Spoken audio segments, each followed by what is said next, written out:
So வணக்கம் and welcome to stump to mic. So பொழுது போகாம ரெண்டு காலேஜ் பசங்க சேர்ந்து ஸோ கிரிக்கெட்டை பற்றி பண்ணா பேசலாங்கிறதுக்காக ஆரம்பிச்ச ஒரு யூடியூப் சேனல் தான் அது. ஸோ நிறைய பேர் கண்டிப்பாக எங்களை மாதிரி ஜாலியாக வீட்டில் உட்காந்து கண்டிப்பாக கிரிக்கெட்டை பற்றி ஃப்ரெண்ட்ஸோட சேர்ந்து பேசுவீங்க. ஸோ இனி நம்ம எல்லாரும் சேர்ந்து பேசுறதுக்காக கிரியேட் பண்ணப்பட்ட ஒரு சேனல் தான் இந்த ஸ்டம்ப் மைக்கு. ஸோ தொடர்ந்து சேனலை வீடியோஸ் எல்லாம் பார்க்கணும் அப்படின்னா மறக்காம சப்ஸ்கிரைப் பண்ணி வச்சுக்கோங்க. இன்னைக்கு நம்மளோட கெஸ்டா ஜாயின் பண்ணியிருக்கிறது ஜான் ஆடன் அண்ட் நான் உங்க தர்ஷன். ஸோ இன்னைக்கு நம்ம எதை பத்தி பேச போறோம் அப்படின்னா நாளைக்கு நடக்க போற India vs Afghanistan one off test மேட்சை பத்தி தான் பேச போறோம். ஸோ நிறைய கொஸ்டின் மார்க்ஸ் எழுப்பப்பட்டுச்சு. இந்த டெஸ்ட் சீரிஸோட ஸ்குவாட் அனௌன்ஸ் பண்ணப்பயே ஜிடில இருந்து கிட்டத்தட்ட 7-8 பேர் எடுத்திருக்காங்க. ஒன் சைடட் கேப்டன்சியா போதும் அப்படின்னு நிறைய பேர் கொஸ்டின் ரைஸ் பண்ணாங்க. ஸோ என்ன நினைக்கிற ஜான் அதை பத்தி? இது வழக்கமா எல்லாரோட கேப்டன்ஸ்லயுமே நடக்கிறது தானே. பொதுவா ஒரு கேப்டன் இருக்காரு அப்படின்னா அவங்க இருக்க அந்த பிரான்சைசியோட பிளேயர்ஸ் வந்து அதிகமா வந்து டீம்ல எடுத்து விளையாட வைப்பாங்க. பட் இருந்தாலும் சில ரொம்ப ஃபெமிலியர் இல்லாத பிளேயர்ஸும் வந்து டீம்ல எடுத்திருக்கிறாங்க. உதாரணத்துக்கு குர்னூர் புரார், அதுக்கப்புறம் மானவ் சுதார்லாம் அவங்க இப்பதான் அவங்களோட ஃபர்ஸ்ட் ஐபிஎல் இயர்ல இருந்தே வராங்கன்னு நினைக்கிறேன். ஸோ அதுக்குள்ள வந்து அவங்க எல்லாம் எடுத்திருக்கிறது வந்து மேபி கொஞ்சம் டவுட்டா இருக்கும். பார்ப்போம் என்ன பண்றாங்கன்றது. ஆனா கண்டிப்பா இது வந்து கொஞ்சம் கேள்விக்குரிய வகையா தான் இருக்கு. இன்னொரு பெரிய கொஸ்டின் என்ன எழுந்துச்சு அப்படின்னா, ஓகே யங்ஸ்டர்ஸ்க்கு சான்ஸ் தரதுல தப்பு இல்லை, அது எந்த டீமா வேணாலும் இருந்துட்டு போட்டோம். ஆனா பெரிய கொஸ்டினா ரைஸ் ஆனதுக்கு காரணம் டொமஸ்டிக்ல பெர்ஃபார்ம் பண்ணவங்கள இன்னும் வந்து இவங்க வந்து மதிக்காம ஒரு கேப்டனோட சாய்ஸ்க்கு எதிராக போயிட்டாங்களோ அப்படின்னு ஒரு கேள்வி எழுப்பப்பட்டுச்சு. ஏன்னா ஆர்டியூப் நபி அந்த பவுலரை பத்தி நமக்கு எல்லாரும் தெரியும், சென்சேஷனலா பேசணும். கிட்டத்தட்ட 80 விக்கெட் ஃபர்ஸ்ட் கிளாஸ் கிரிக்கெட்ல எடுத்திருக்காரு. ஸோ அப்படிப்பட்ட பிளேயரை நீங்க எடுக்காம குர்னூர் பிரார் அப்படின்னு ஒரு பிளேயர் போயிருக்கீங்க. எந்த பிளேயரும் கிரிட்டிசைஸ் பண்ணல. பட் வந்து ஆக்யூப் நபி அப்படிங்கிற அந்த பிளேயர் வந்து ஃபர்ஸ்ட் கிளாஸ்ல எக்கச்சக்கமா பெர்ஃபார்ம் பண்ணிட்டார். ஆல்ரெடி 80 விக்கெட் எடுத்தோம். அப்படிப்பட்ட ஒரு பிளேயருக்கு நீங்க ஏன் சான்ஸ் தரலன்னு ஒரு கொஸ்டின் வருது. அதே மாதிரி சர்ஃப்ராஸ் கானை பத்தி வெறும் சிஎஸ்கேல எடுத்தனால சர்ஃப்ராஸ் கானுக்கு சப்போர்ட் பண்ணி பேசல. பட் முன்னாடி இருந்தே சர்ஃப்ராஸ் கான் வந்து ஃபர்ஸ்ட் கிளாஸ் கிரிக்கெட்ல எக்கச்சக்க ரன் ஸ்கோர் பண்ணியிருக்கான். மீன் அந்த நம்ம இந்தியாவில கேவலமா தோத்த அந்த நியூசிலாந்து சீரீஸ்லயும் செஞ்சுரி அடிச்ச ஒன் ஆஃப் த குட் பிளேயரா சர்ஃப்ராஸ் இருந்த போது அந்த சீரீஸ்க்கு அப்புறமே அவர் டிராப் பண்ணிட்டீங்க. அவர் ஃபிட்னஸ்லயும் இம்ப்ரூவ் பண்ணிட்டாரு. அப்படிப்பட்ட ஒரு பிளேயரை எடுக்கல. சாய் சுதர்ஷன் வந்து டெஸ்ட்ல அதாவது ரெட் பால்லே அவ்வளவா பெர்ஃபார்ம் பண்ணல. எக்கச்சக்க சான்சஸும் கொடுத்துட்டீங்க. அப்படி இருக்கும்போது அப்படிப்பட்ட சாய் சுதர்ஷனுக்கு திரும்ப ஒரு சான்ஸ் தரணுமா? அந்த பிளேஸ்ல ஒரு சர்ப்ரைஸா கொண்டு வந்திருக்கலாம்ல. ஆமா, அது கன்ஃபார்ம். வந்து இங்கிலாந்து சீரீஸ்லயே வந்து சாய் சுதர்ஷன் வந்து ஃபெயில் ஆயிட்டாரு. அதுக்கப்புறம் வந்துட்டு நடந்த சீரீஸ்லயும் அந்த அளவுக்கு பெரிய பெர்ஃபார்மன்ஸ் இல்லை. டெஸ்ட்ல வந்து ஃபுல்லா அவரால் வந்து ஸ்கோர் பண்ண முடியலன்றப்ப பேஸ்ட் ஆன் ஐபிஎல் தான் எடுக்கிறாங்க அப்படின்னா T20 கிரிக்கெட்ல ஓடிஐ கிரிக்கெட்ல எடுத்துட்டு போக வேண்டியது தானே. டெஸ்ட்ல ஏன் திருப்பி ஃபெயில் ஆகிட்டு நல்லா பண்ற பிளேயர்ஸ் ஏன் வந்து எடுக்காம இருக்கணும்? சர்ஃப்ராஸால அட்டாக்கிங்காகவும் விளையாட முடியுது. அவர் நம்பர் 3 நம்பர் 4 எங்கேயுமே ஃபிட் ஆவாருன்றப்ப அவரையும் வந்துட்டு நம்ம வந்து டெஸ்ட்ல யூஸ் பண்ணாம இருக்கணும். கரெக்ட். ஏன்னா விராட் கோலி புஜாரா போனதுக்கு அப்புறமே அந்த நம்பர் 3, 4 ஸ்பாட் வந்து இன்னும் டெஸ்ட் கிரிக்கெட்ல ஃபீல் ஆகல. ரொம்ப முக்கியமான ஸ்பாட் டெஸ்ட் கிரிக்கெட்டை பொறுத்த வரைக்கும் ஓப்பனிங்கிறது கிடையாது. டெஸ்ட் கிரிக்கெட்டை பொறுத்த வரைக்கும் அந்த நம்பர் 3, நம்பர் 4 அந்த பிளேயர்ஸ் தான் ரொம்ப முக்கியம். ரொம்ப வருஷமா புஜாராவும் விராட் கோலியும் அந்த ஒர்க்கை பண்ணனால நமக்கு வந்து ஒரு கொஸ்டின் மார்க் ரைஸ் ஆகல அந்த இடத்துல. பட் இப்ப அந்த 2 பேருமே இல்லை அப்படிங்கிறப்ப கண்டிப்பா ஒரு கொஸ்டின் மார்க் ரைஸ் ஆகும்ல. ஸோ அந்த இடத்துல நீங்க சர்ஃப்ராஸை ட்ரை பண்ணக்கூடாது. ஏன்னா கிட்டத்தட்ட எக்கச்சக்க ரன்ஸ் அடிச்சிருக்காரு. இப்ப கிட்டத்தட்ட இதுல இந்த ஸ்டாட்ஸே வந்து பழைய ஸ்டாட்ஸ் தான். பட் இதுலயே தெரியுது கிட்டத்தட்ட 2500 ரன் 82 ஆவரேஜ்ல ஒரு பிளேயர் அடிக்கிறான் அப்படின்னா அவனுக்கு ஒரு லாங் இருக்கு தரலாம்னா நீங்க சதீஷ் தர்ஷனே கிட்டத்தட்ட 10 மேட்ச் கிட்ட கொடுத்துட்டீங்க. அதுல 10 மேட்ச் இவனுக்கு தரலாம்ல. ஆமா, அது பொதுவா நம்ம பொதுவா வர ஸ்பீக்கிங் ஏத்த மாதிரி தான் அவங்களோட ஸ்குவாட் செலெக்ஷன் எப்பயுமே இருந்திருக்கு. அதாவது ரெட் பால் கிரிக்கெட் விளையாண்டு ஒன்னால வந்து இந்தியன் டீமுக்குள்ள போக முடியாதுன்றது திருப்பி திருப்பி அவங்க ப்ரூவ் பண்ற மாதிரி தானே வந்து அமையுது. அதாவது வெறும் ஐபிஎல் மட்டும் தான் ஃபோக்கஸ் பண்றாங்க. நீ ஐபிஎல்ல ரன்ஸ் அடிக்கிறவன ஒயிட் பால் எடுக்காம ரெட் பால் எடுக்கிறதுல என்ன நியாயம்? நீ ஓகே தேவ்தத் படிக்கல் டொமஸ்டிக்ல ரன்ஸ் அடிச்சா எடுக்கிற. பட் சாய் சுதர்ஷன் எதுவுமே பண்ணல. நான் ரெட் பால் ஸ்பெசிஃபிக்கா சொல்றேன். ஒயிட் பால்ல இஸ் அன் எக்ஸ்ட்ராடினரி பிளேயர், அதுல டவுட் வேணும்.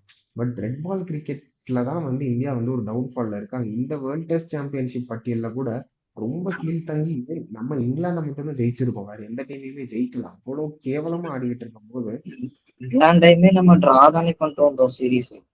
ஐயா, அது சொல்ற மாதிரி இங்கிலாந்து கேவலமா விளையாடுற ஒரு டீமோடய டிரா தான் பண்ணியிருக்கோம். அதை வேற டிரா பண்ணிட்டு அவங்க அவங்களோட டெஸ்ட் கிரிக்கெட் வந்து எல்லா இடத்துலயும் டவுன்ஃபால்ல போகும்போதே நம்ம வந்து அவங்கள தோக்கடிக்காம இந்தியா முதற்கொண்டு நம்ம ஹோம் கிரவுண்ட்லயே வந்து நம்ம இப்ப யூஸ் பண்ண ஆரம்பிச்சோம் டெஸ்ட் பால்ல, டெஸ்ட் கிரிக்கெட்ல நம்ம இப்போ.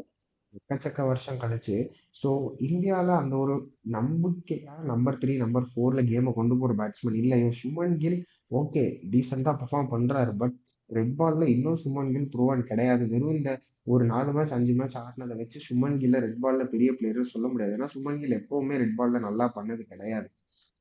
ஸ்டார்டிங்ல இருந்தே அந்த ஒரு சில அதாவது ஒரு 10 மேட்ச் அடிக்காம போயிட்டு ஒரு 2 3 மேட்ச் அடிச்சு சமாளிச்சுட்டு இருந்த பிளேயர் தான் சுமன் கில். ரெட் பால் கிரிக்கெட்டை பொறுத்த வரைக்கும் ஓடிஐல சுமன் கில் வேற. பட் ரெட் பால் கிரிக்கெட்ல சுமன் கில்ல இன்னும் ப்ரூவன் கிடையாது. கடைசி ஒரு 2 சீரீஸ் தான் ஓரளவுக்கு ஃபார்முலபிளா அந்த நம்பர் 4 பிடிச்சி ஆடினார். பட் அப்படி இருக்கும் போதுமே நம்பர் 3ல இன்னும் அந்த ஒரு வீக் ஸ்பாட் இருக்கும் அப்படிங்கிறதா கொஸ்டின் மார்க். பட் இப்போ அட்லீஸ்ட் அதை ஒரு ஃபில் பண்றதுக்கு யாராச்சும் டொமஸ்டிக்ல ஆடின பிளேயர்ஸை எடுத்துட்டு வந்திருக்கலாம். ஏன்னா எக்கச்சக்கமே டொமஸ்டிக்ல நல்லா பண்ணாங்க. சர்ஃப்ராஸ் கான் ஒரு பையன் ஓகே. தேவதத் படிக்கல் எடுத்தீங்க, ஆனா சான்ஸ் கொடுப்பீங்களான்னு தெரியல. ருத்ராஜ் கெய்க்வாடும் ஓகே ஐபிஎல்ல has not been in his form ஒத்துக்கிறேன். பட் ரஞ்சி டிராஃபில 3 4 செஞ்சுரி அடிச்சாரு. கம்பேக் கொடுத்த துலீப் டிராஃபில அடிச்சாரு. திரும்ப இப்ப இந்தியாக்காக வந்து 2 3 செஞ்சுரி இந்த லாங்கர் ஃபார்மேட்ல அடிச்சாருங்கிற போது ஸோ அந்த மாதிரி ஒரு சில பிளேயர்ஸ் அதாவது நல்ல ஓடிஐ அண்ட் ஃபர்ஸ்ட் கிளாஸ் ஆடுற பிளேயர்ஸ்க்கு வந்து அந்த ஒரு சான்ஸ் கொடுத்துருக்கலாமோ. இப்ப சான்ஸ் கொடுத்தாங்கன்னா ஐபிஎல் அடிச்சா மட்டுமே இந்தியன் டீமுக்கு வர முடியுங்கிற எண்ணம் நிறைய யங்ஸ்டர்ஸ் மனசுல வந்துடும் இப்ப. ஆமா, அது வந்து இன்னும் டீமுக்கு இன்எக்ஸ்பீரியன்ஸ வந்து இன்னும் சேர்க்குதோ அப்படின்னு தோணுது. ஏன்னா இப்போ வந்து ஒரு சீனியர் பிளேயர்ஸ் இருக்கும்போது ஒரு டிஃபிகல்ட்டான சுச்சுவேஷன் வந்துருச்சு, ஒரு சேஸை எப்படி வந்து அப்ரோச் பண்ணணுன்றது கூட வந்து சில சமயம் டீமுக்கு தெரிய மாட்டேங்குது. அதனால நம்ம ஹோம் கிரவுண்ட்ல லாஸ் பண்றதுக்கு முக்கியமான ரீசனா இருக்கிறதுக்கு நிறைய சான்ஸ் இருக்கு. சரி, அப்படி உங்களுக்கு ரெட் பால் பிளேயர்ஸ்ல வந்து உங்களுக்கு செலக்ட் பண்ணணுன்ற விருப்பமே இல்லைனாலும், ஏன் ஒரு ஸ்ரேயாஸ் ஐயர் ஒரு காலத்துல வந்து நம்பர் 5ல வந்து நல்லா தானே பண்ணிட்டு இருந்தாரு டீம்ல, டெஸ்ட் டீம்ல. ஏன் அவரை வந்து டிராப் பண்ணும்? ஒரு இன்ஜுரிக்குன்னு ஒரு பிளேயர் போயிட்டாலே போதும், அதுக்கப்புறம் திருப்பி இந்தியன் டீம் அவங்களை கன்சிடர் பண்றதே இல்லையே. இது வந்து நிறைய தடவை இருக்கிற நடக்குது. இன்னும் ஒரு தடவைன்னு இல்ல, எக்கச்சக்க தடவை ஒரு பிளேயர் நல்லா பண்ணதுக்கு அப்புறம் டிராப் ஆகுறது இந்தியன் டீமோட ஸ்குவாட்ல மட்டும்தான். காம்படிஷன் ஹெவியான சைடு தான், அதெல்லாம் நான் இல்லைன்னு சொல்லல. பட் இருந்தாலும் இன்னும் நான் பர்டிகுலரா ஃபீல் பண்ணது அது வந்து இந்த கௌதம் கம்பீர் அண்ட் அஜித் அகர்கரோட எரர்ல தான் அப்படி நடக்குதோ அப்படின்னு நான் ரொம்ப ஃபீல் பண்ணேன். Even not to blame anyone, யாரையும் பிளேம் பண்றது கிடையாது.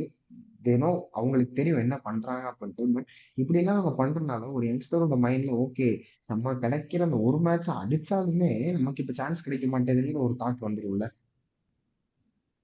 ஆமா, அது ஏன்னா இன்னொரு பிளேயர் ஆட்டோமேட்டிக்கா ப்ரெஷர்லயே தான் முக்கால்வாசி மேட்ச் விளையாடுறாங்க.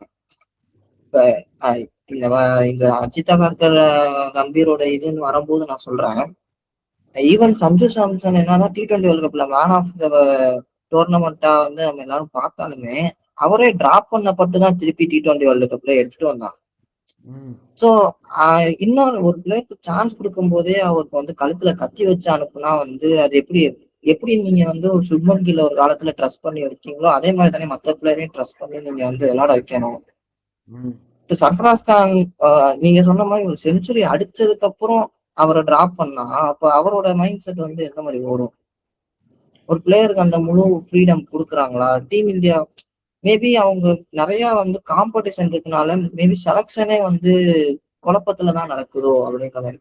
இப்போ வந்து இந்த டெஸ்ட் சீரீஸ்ல எப்படி இருந்தாலும் இந்தியா வந்து வின் பண்ணிடுவாங்க மேக்சிமம், ஹோம் கண்டிஷன்ஸோட அந்த இதை இது பண்ணி. பட் இருந்தாலும் வந்துட்டு வேர்ல்ட் டெஸ்ட் சாம்பியன்ஷிப் அடிக்கணும் அப்படின்னா அதுக்கு வந்து நம்ம இந்த டீம் எல்லாம் வச்சுட்டு எதுவும் பண்ண முடியாது இல்ல. ஏன்னா ஆஸ்திரேலியா மாதிரி ஒரு டீம், சவுத் ஆப்பிரிக்கா மாதிரி ஒரு டீம், என்ன ஈவன் எஸ்பெஷலி சொல்லணும்னா சவுத் ஆப்பிரிக்கா மாதிரி ஒரு டீம் என்னதான் அவ்வளவு பெரிய பிக் நேம்ஸோ இல்ல எக்ஸ்ட்ராடினரி யங் ப்ராஸ்பெக்ட்ஸோ இல்லாட்டியும் they are dominating in test cricket. அதுக்கான காரணம் யார் டொமஸ்டிக்ல பெர்ஃபார்ம் பண்றாங்களோ they are getting their chances preferred over other league players. அவங்களும் SIT20 வச்சிருக்காங்க, அதுல பெர்ஃபார்ம் பண்ணாங்கிற ஒரே காரணத்துக்காக they are not bringing that player in to one of the best format of the cricket.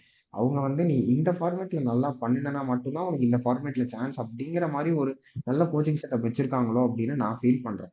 So அதனால தான் அவங்க ஜெயிக்கிறாங்க. ஆஸ்திரேலியாவும் அதே மாதிரி தான். சும்மா எடுத்தவங்க கவுத்தான் ஆஸ்திரேலியா ஒரு பிளேயருக்கு சான்ஸே தர மாட்டாங்க. இந்தியாவில் இப்பெல்லாம் டெஸ்ட் கேப் வாங்குறது ரொம்ப ஈஸியாக போயிடுச்சு. முன்னாடிலாம் எவ்வளோ கஷ்டப்பட்டு அந்த டெஸ்ட் கேப்பை வாங்குவாங்க. பட் இதுக்கான பதில் வந்து என்ன நடக்கும்னு தெரியல. Future of test cricket, Indian test கிரிக்கெட்டே வந்து ஒரு கொஸ்டின் மார்க்ல இருக்கும் இப்போ. ஏன்னா யாருக்குமே ஒரு டிஃபைன் ரோல் இல்லாம இருக்கும். அது இப்ப வந்து எனக்கு ஃபியூச்சர் ஆஃப் இந்தியன் பவுலிங்கே வந்து கேள்விக்குறியா இருக்குன்னு தான் தோணுது. ஏன்னா வந்து மோஸ்ட் ஆஃப் த ஃபார்மட்ஸ்ல வந்து நம்ம ஜஸ்பிரித் பும்ராவை மட்டுமே தானே நம்ம டிபெண்ட் பண்ணியிருக்கோம். இன்னுமே ஒரு ஓடிஐலயோ ஒரு டெஸ்ட்லயோ மற்ற பவுலர்ஸ் வந்து கிளிக் ஆகல அப்படின்னா நம்ம அவரை மட்டும்தான் டிபெண்ட் பண்ணி இருக்கோம். வேற பும்ரா வந்து கிளிக் ஆகல அப்படின்னா வேற யார் வந்து ஹெல்ப் பண்றா அப்படின்னு பார்த்தோம். மேபி டெஸ்ட்ல வந்து சிராஜ் வந்து அப்பப்போ ஹெல்ப் பண்றாரு. அந்த தேர்ட் பவுலரே நம்மளுக்கு அடி வாங்குது. இப்ப அப்ராட்ல போய் நம்ம வந்து டெஸ்ட் கிரிக்கெட் விளாடுறோம், இல்ல வந்து ஒரு ஓடிஐ சீரிஸ் விளாடுறோம் அப்படின்னா லாங்கர் ஃபார்மேட்ஸ்க்கு வந்து அந்த விக்கெட்ஸ் பிரேக் த்ரூஸ் இருக்கக்கூடிய பவுலர்ஸே இப்ப டீம் இந்தியாவில் அதிகமா இருக்க மாட்டேங்கிறாங்க. பிரசித் கிருஷ்ணா ஓரளவுக்கு நல்லா போடுறாரு. பட் ஆனா அவருமே பிச்சு டிபெண்டாவே இருக்காரோ, நல்லா கிராஸ் பவுன்ஸ் இருந்தா மட்டும்தான் அவரும் வந்து நல்லா பெர்ஃபார்ம் பண்றாரோ அப்படின்ற மாதிரி ஒரு தோற்றம் அளிக்கல. அதுவும் பொதுவாகவே வேர்ல்ட் டெஸ்ட் சாம்பியன்ஷிப் வந்து ஐசிசி பொதுவாக இங்கிலாந்துல தான் மேக்சிமம் நடத்துறாங்க. ஸோ அப்படி இருக்கும்போது ஃபாஸ்ட் பவுலிங் யூனிட் நம்மளுக்கு ஸ்ட்ரென்த்தா இருந்தா தானே நம்மளால போய் அங்க வந்து கம்ப்ளீட் பண்ண முடியும். ஒரு ஆஸ்திரேலியா, ஒரு சவுத் ஆப்பிரிக்காவான டீம் வந்து டெஸ்ட் கிரிக்கெட்ல வந்து ஃபாஸ்ட் பவுலிங் யூனிட் வந்து நல்லா கடப்பாறையா வச்சிருக்கனால தான் அவங்களால வந்து ஒருத்தருக்கு ஒருத்தர் கம்ப்ளீட் பண்ணி ஜெயிக்க முடியுது. பட் நம்ம வந்து அந்த கண்டிஷனுக்கு போய் நம்மளோட ஸ்பின் பவுலர்ஸால வந்து ஒரு பெரிய ஒரு எஃபெக்ட் இல்லாத ஒரு பிச் கண்டிஷன்ஸ்ல அந்த ஒரு ஃபாஸ்ட் பவுலிங் லைனை ஃபர்ஸ்ட் நம்மளால ஒன்றும் பண்ண முடியல. ஸோ வந்து அந்த இதுக்கு ஒரு ஃபாஸ்ட் பவுலரை வந்து முடிஞ்ச அளவுக்கு டீம் இந்தியா வந்து சீக்கிரம் வந்துட்டு கண்டுபிடிச்சு அவங்க நல்லா ட்ரெயின் பண்ணி அவங்கள ஒரு பெர்மனன்ட் பவுலரா ஒரு பும்ராக்கு பேக்கப்பா வந்து எடுத்துட்டு அட்லீஸ்ட் 3 பவுலர்ஸ் வந்து அடுத்தடுத்து நம்மளுக்கு வந்து டெலிவர் பண்ண முடியும் அப்படின்ற ஒரு ஹோப் வந்து நம்மளுக்கு டீம் இந்தியா கொடுத்து தானே ஆகணும். ஃபார்மேட்லயுமே left arm fast bowlers will have high value அப்படின்னு நம்ம எல்லாத்துக்குமே தெரியும். ஏன்னா ஆஸ்திரேலியால பார்த்துருக்கோம், மிச்சல் ஸ்டார்க் பண்ணாத வேலையே கிடையாது. 100 மேட்சை வந்து மிச்சல் ஸ்டார்க்னால மாற்ற முடியும். அப்படி இருக்கும்போது ஒரு லெஃப்ட் ஆர்ம் ஃபாஸ்ட் பவுலிங் ஆப்ஷனை இந்தியா வந்து டெஸ்ட் கிரிக்கெட்ல டெவலப் பண்ணாமே வச்சிருக்காங்களோ.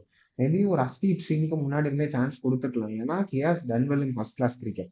ஹர்ஷ்தீப் சிங் ஃபர்ஸ்ட் கிளாஸ்ல நல்லா பண்ணியிருக்காரு. அப்படி இருக்கும்போது ஒரு ஹர்ஷ்தீப் சிங்க்கு சான்ஸ் கொடுத்துருக்கலாமோ, இல்ல வேற யாராச்சும் ஒரு லெஃப்ட் ஆர்ம் பவுலரை ட்ரெயின் பண்ணிக்கலாமோ. இந்தியா எப்பவுமே அந்த ஃபாஸ்ட் பவுலரை ட்ரெயின் பண்றதுல இன்னமும் பின்தங்கி தான் இருக்காங்க. எந்த ஒரு ஃபாஸ்ட் பவுலரையும் சீரியஸ் கண்டென்டரா எடுத்து ட்ரெயின் பண்ண மாட்டாங்க.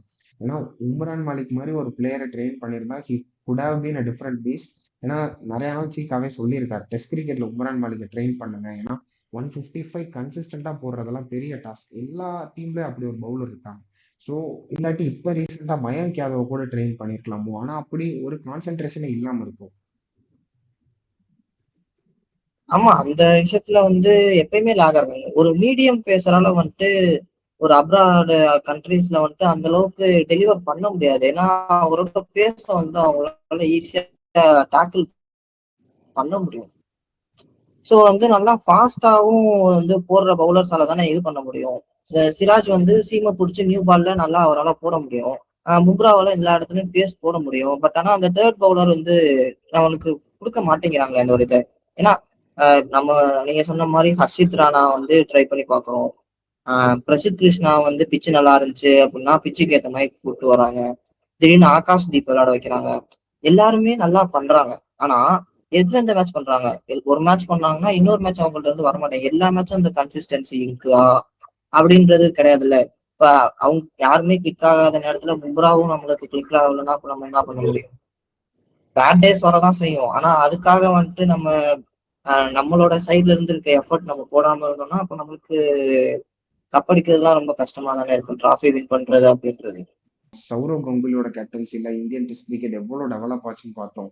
அதுக்கப்புறம் விராட் கோலியோட டெஸ்ட் கேப்டன்சி வாஸ் ஸ்பீக்ல. ஏன்னா இங்கிலாந்துல போய் அந்த சீரீஸ் ஆக்சுவலி எல்லாம் ஜெயிக்க போறோம்னு நினைக்கிறப்ப கோவிட்ல டிராப் பண்ணாங்க. அதுக்கப்புறம் அந்த ஒரு மேட்ச் மட்டும் தனியா நடந்துச்சு, அந்த தோத்துட்டோம் அன்பார்ச்சுனேட்லி. பட் அந்த இந்த சீரீஸ் வந்து நம்ம முன்னாடி லீக்ல இருக்கிறக்கப்ப எவ்வளவு எஃபர்ட்ஸ் போட்டு விராட் கோலி கீழே அந்த பவுலர்ஸ் எல்லாம் பெர்ஃபார்ம் பண்ணாங்க. அப்ப இருந்த அந்த ஒரு ஏன்னா உமேஷ் யாதவ்னால அந்த பேஸ் போட முடிஞ்சு எல்லா டைமும். முக்கியமா உமேஷ் யாதவுக்கு ரிவர்ஸ் ஸ்விங் ஆச்சு. ஸோ அந்த ஒரு டைமுக்கு அப்புறமே நம்ம வந்து பவுலரை டெவலப் பண்ணாம விட்டு ஃபெயில் ஆயிட்டோம். அந்த இடத்துல நம்ம தப்பு பண்ணிட்டோம். அதே மாதிரி இப்ப அக்ஷர் பட்டேலுக்கும் பெருசா சான்சஸ் தர மாட்டீங்க டெஸ்ட் கிரிக்கெட்ல. ஏன்னு தெரியல. ஏன்னா ரவீந்திர ஜடேஜாவோட ஸ்பாட்டை ஃபில் பண்றதுக்கு நமக்கு ஒருத்தர் வேணும். பட் அக்ஷர் பட்டேலுக்கும் அந்த சான்சஸ் தர மாட்டாங்களோ அப்படிங்கிறது கொஸ்டின் மார்க் ரைஸ் ஆகுது. அதாவது இவங்க பிளேயர்ஸ்க்கு என்ன மெசேஜ் கிளியரா பாஸ் பண்றாங்கன்னு நமக்கு தெரியல. பட் டெஃபினெட்லி இந்தியாவோட டெஸ்ட் ஸ்டாண்டர்ட்ஸ் பத்தி ஒரு கொஸ்டின் மார்க் ரைஸ் ஆயிருக்கு. ஸோ அதை எப்படி சரி பண்ண போறாங்க இந்தியான்னு தெரியல. ஏன்னா இப்ப ஆப்கானிஸ்தானை தோக்கடிக்கிறது மேட்டரே இல்லை. அந்த எனக்கு தெரிஞ்ச இந்த டெஸ்ட் மேட்ச் வந்து world test championship points table affect பண்ணாதுன்னு நினைக்கிறேன். ஏன்னா ஆப்கானிஸ்தான் அந்த பாயிண்ட்ஸ் டேபிள் இல்லாதனால இது கணக்கு வராதுன்னு நினைக்கிறேன். பட் இன்கேஸ் அப்படியே கணக்கு வந்தாலும் இது நமக்கு ஒரு பெரிய விக்டரியோ எதுவும் கிடையாது. இட் இஸ் ஜஸ்ட் ஜெயிக்க போறோம்னு தெரிஞ்சே ஆட போற ஒரு டெஸ்ட் மேட்ச் தான் அது. பட் ஸ்டில் இன்னும் அடுத்தடுத்த சீரீஸ் ஏன்னா ஒரு இங்கிலாந்தோட சீரீஸ் ஆட போறோம், நியூசிலாந்தோட ஹோம் சீரீஸ் ஆடுறோம், அதுக்கப்புறம் ஆஸ்திரேலியாவோட விஜிடி இருக்கு. ஸோ இந்த மாதிரி தொடர்ந்து சீரீசஸ்லயும் இதே மாதிரி ஸ்குவாட் செலெக்ஷன்ல இப்ப குஜராத் சீரீஸ்க்கு எடுத்த இந்த சீரீஸ்க்கு எடுத்த மாதிரி குஜராத் டைட்டன்ஸ்ல இருந்து 7 பிளேயர்ஸ் எடுத்துட்டு போறது I didn't personally feel good thing. டொமஸ்டிக்ல பெர்ஃபார்ம் பண்ற பிளேயர்ஸ்க்கான வேல்யூஸே இல்லாம போயிருமோ அப்படின்னு ஒரு ஃபீல் வருது. ஸோ ரொம்ப நேரம் இந்தியா பத்தியே பேசிட்டோம். ஆப்கானிஸ்தானை பத்தியும் கொஞ்சம் லைட்டா ஒரு கவரப்பு. பேசிட்டோம். ஆப்கானிஸ்தான் ஆப்கானிஸ்தான் 2016ல இருந்து தான் டெஸ்ட் கிரிக்கெட் ஆட ஆரம்பிச்சாங்க. ஸோ நிறைய 2016 18 தெரியல அப்ப இருந்தா ஆட ஆரம்பிச்சாங்க. 10 டெஸ்டோ 12 டெஸ்டோ தான் இது வரைக்கும் ஆடி இருக்காங்கன்னு நினைக்கிறேன். ஸோ ஜெயிச்சதும் இல்ல பெருசா, தோத்ததும் இல்ல. இவன் they are developing country test கிரிக்கெட்டை பொறுத்த வரைக்கும். ஏன்னா அவங்க கிட்ட ஓவர்சீஸ் கண்டிஷன்ல போய் பெர்ஃபார்ம் பண்ற மாதிரியான ஃபாஸ்ட் பவுலர்ஸ் கிடையாது. ஆப்கானிஸ்தான் வந்து மெயினா ஸ்பின் டெவலப்டு கண்ட்ரி. ஸோ எங்கெங்க ஊர்ல எல்லாம் ஸ்பின் ஃப்ரெண்ட்லி பிச்சஸ் இருக்கும் அந்த இடத்துல எல்லாம் டெஃபினட்டா ஆப்கானிஸ்தான் வந்து நல்லா பண்ணியிருக்காங்க. ஸோ அப்படி இருக்கும்போது இந்தியாவை பொறுத்த வரைக்கும் India definitely spin friendly pitches test மேட்சை பொறுத்த வரைக்கும். ஏன்னா 5 நாள் அந்த டெஸ்ட் மேட்ச் நடக்குதுங்கிறப்ப டெஃபினட்டா வந்து பால் நல்லா திரும்பும். ஸோ ஆப்கானிஸ்தான் ஸ்பின்னர்ஸ்க்கு ஹெல்ப் ஆகும். ஆப்கானிஸ்தானை லைட்டா எடுத்துக்க கூடாது அப்படிங்கறதான் என்னோட ஒரே ஒரு இது. ஏன்னா they can do what ever they think. ஏன்னா நம்ம பார்த்துருக்கோம் அவங்க வந்து என்ன மாதிரி சுச்சுவேஷன்ல என்னென்ன பண்ணுவாங்க அப்படின்னு. ஏன்னா ஈவன் இந்த வேர்ல்ட் கப்ல கூட பார்த்தோம். மேக்ஸ்வெல் மட்டும் அந்த மேட்ச் அடிக்கல அப்படின்னா ஆப்கானிஸ்தான் டெஃபினட்டா ஜெயிச்சிருப்பாங்க. ஸோ அப்படி இருக்கும்போது ஆப்கானிஸ்தானை வந்து லைட்டா எடுத்துக்க முடியாது இல்லையா? ஆமா, அவங்களோட பிளேயிங்கே வந்து எப்பயுமே வந்து ஒரு நபரை சார்ந்து இருக்காது. நல்லா வந்துட்டு ஒரு டீமா வந்து அவங்க எப்பயுமே கோஆர்டினேட் பண்ணி விளையாடுவாங்க. ஸோ அது வந்து ஆப்கானிஸ்தான் கிரிக்கெட்ல வந்து ரொம்ப பிடிச்சமான விஷயம் எல்லார்ட்டையுமே. வந்து கடைசி வரைக்கும் அவங்க வந்துட்டு ஈவன் அவங்க இந்த சீரீஸ் வந்து ஜெயிக்குவோமா தோப்போமான்ற ஐடியா இல்லாம அவங்களோட ப்ராசஸ்ல அவங்க வந்து கரெக்டா இது பண்ணுவாங்க. அது மட்டும் இல்லாம நீங்க சொல்ற மாதிரி நல்லா ஒரு ஸ்பின் ஃப்ரெண்ட்லி பிச்ல வந்து கண்டிப்பா அவங்க பவுலர்ஸ் வந்து நல்லா என்ஜாய் பண்ணுவாங்க அப்படின்றது வந்து சந்தேகமே இல்லை. அந்த டைம் அவங்களுக்கும் ஒரு நல்ல சான்ஸ். ஏன்னா வந்துட்டு இந்தியாவில வந்துட்டு இப்ப குல்தீப் யாதவ் வந்து ஸ்பின்னர் இருக்காருன்னு நினைக்கிறேன்.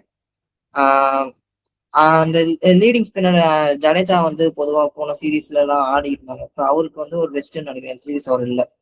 ஸோ அப்படி இருக்கும்போது அந்த நம்மளோட ஸ்பின் ஃப்ரெண்ட்லி அட்டாக்ல வந்து அவங்க வந்து கொஞ்சம் பார்த்து ஆடினாங்க அப்படின்னா அவங்களோட பேட்டிங்கும் வந்து நல்லா இருக்கும் இந்தியன் விக்கெட்ஸ்ல.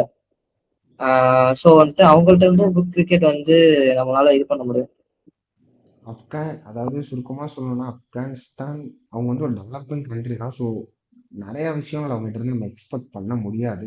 பட் ஸ்டில் நான் ஒரு 2 நோட் அவுட் நேம்ஸ் தரேன். ஸோ ஆப்கானிஸ்தானோட கேப்டன் ஹஸ்மத்துல்லா சயீத் அவர் வந்து எக்ஸ்ட்ராடினரியா டெஸ்ட் கிரிக்கெட் ஆடி இருக்காரு.